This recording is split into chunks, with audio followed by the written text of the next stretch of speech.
tous, aujourd'hui tous les chemins mènent à Fresline. Nous sommes au nord-ouest de la Creuse, à la limite de l'Indre. Alors certains disent vacances en Creuse, vacances heureuses, vacances ailleurs, vacances meilleures. Avec Benoît, on va vous prouver le contraire tout au long de la journée. Vous nous suivez? C'est parti. La vallée des Peintres, c'est un petit peu notre trésor du nord-ouest de la Creuse, mais de la Creuse aussi. Et après tout du Berry, elle est située donc entre Berry et Limousin. Et cette vallée, on a eu la chance effectivement que des impressionnistes de renom viennent peindre cette vallée. C'est là que Monet a mis son chevalet et puis a peint sa première série, parce que Monet a fait beaucoup de séries, et sa première série est partie de Fresline.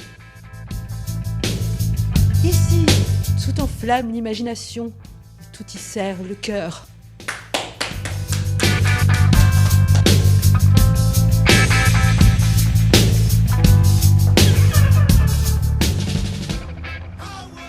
C'est de faire des beaux objets avec de l'émail. L'émail, c'est du cristal avec des oxydes de couleur. Et puis, on passe ça au four entre 750 et 900. Et ça sort et ça sort avec des très beaux objets, des bijoux, des urnes funéraires, des plaques, de toutes sortes. Vous allez nous expliquer la première étape.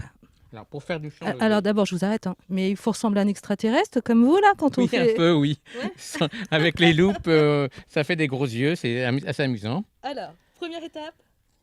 Donc, on fait un dessin qu'on décalque, qu'on trace avec des petits outils. Donc et puis, on trace sur on trace sur le cuivre. Ensuite, on trace avec un premier outil, un deuxième outil, et puis après, on creuse. On creuse, on creuse. On creuse, on creuse. Alors, l'émail, concrètement, c'est quoi? C'est du cristal, entre le verre et le cristal, qui est mis en poudre. Et puis, c'est comme du sable. On met dans les creux. Et puis après, une fois que c'est mis dans les creux, on le passe au four et ça devient comme ça. Ah ouais, c'est chouette. Alors, vous faites aussi des urnes funéraires qui sont super étonnantes. Et c'est paradoxal ce que je veux dire, mais elles sont très drôles, marrantes, je trouve. Oui, là, c'est une petite maison normande. Ouais. Donc, on met les objets ou les cendres à l'intérieur. Là, on peut brûler de l'encens. Ouais, il y a une petite porte où on Oui. peut mettre de l'encens. Voilà.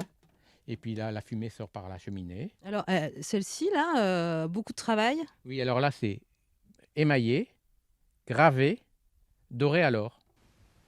Ça doit être bien ce truc pour éplucher les oignons, finalement.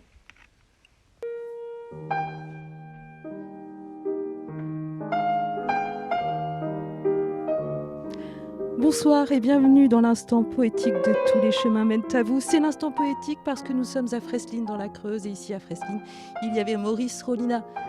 Poésie, lecture, Jean-Claude, c'est à vous.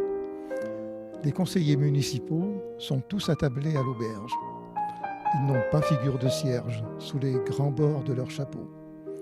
Elle a mis tous ses oripeaux, la servante robuste et vierge. Les conseillers municipaux sont tous attablés à l'auberge. Vous avez été maire de quelle année, de quand à quand? Et bien de 1983 à 2014, c'est-à-dire pendant 31 ans. Ah, c'est pas mal. Et maintenant vous êtes à la retraite, vous êtes adjoint au maire. Je suis adjoint au maire, voilà, c'est ça. Alors vous allez nous parler de Maurice Rollinat.